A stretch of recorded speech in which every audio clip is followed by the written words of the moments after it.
My name is Myron Adams. I'm a PA student here at Campbell University. Today I'm going to talk to you about endotracheal intubation. The indications for endotracheal intubation include respiratory distress, altered mental status, trauma, or any other medical, physiological, or anatomic condition that prevents the patient from maintaining their own airway and managing their secretions that cannot be adequately controlled with a less invasive airway management intervention. The only contraindication for endotracheal intubation includes laryngeal displacement, such as with severe trauma to the face or neck, in which case endotracheal intubation may exacerbate the patient's injuries.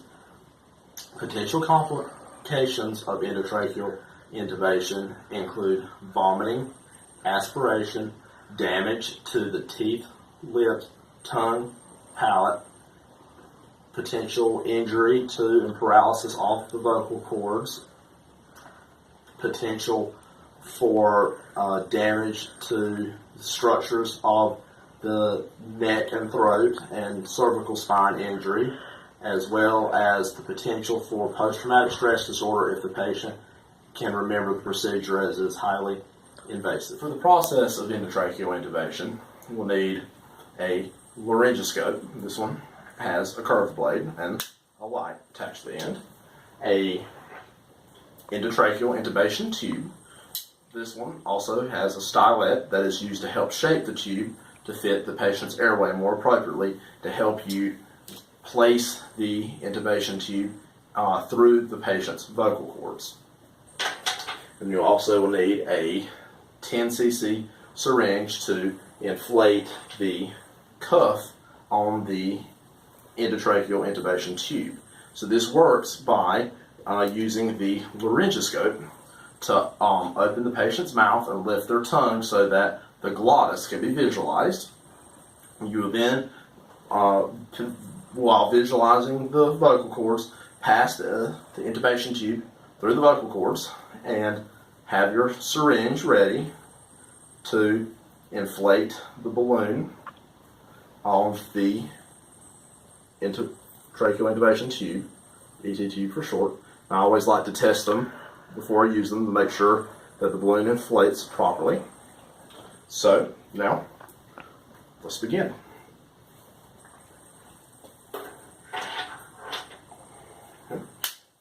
It's good to help have the patient's head tilted back. You can also use a pillow or sheet under the patient's head to provide an opening, straight airway.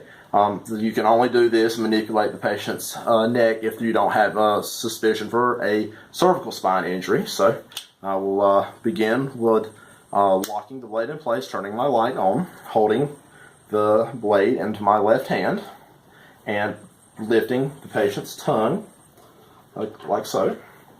Then it helps to get in an inline position to visualize the patient's vocal cords, taking the tube and passing it between the vocal cords and progressing it appropriately. And remove the blade holding the tube in place. Inflate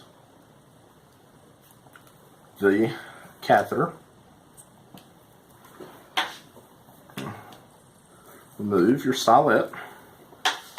And it's important that you never let the tube go until it's secured in place. And then use your BVM to test for chest rise and fall. This would also be a good time to have another provider that is in the room to use the stethoscope to listen for breath sounds from the patient. At this point in time, the patient would continue to be manually ventilated from a simple bag device, or it could be connected to a mechanical ventilator. At this point, the endotracheal tube would be secured by either tape or a commercial available Velcro strap behind the head.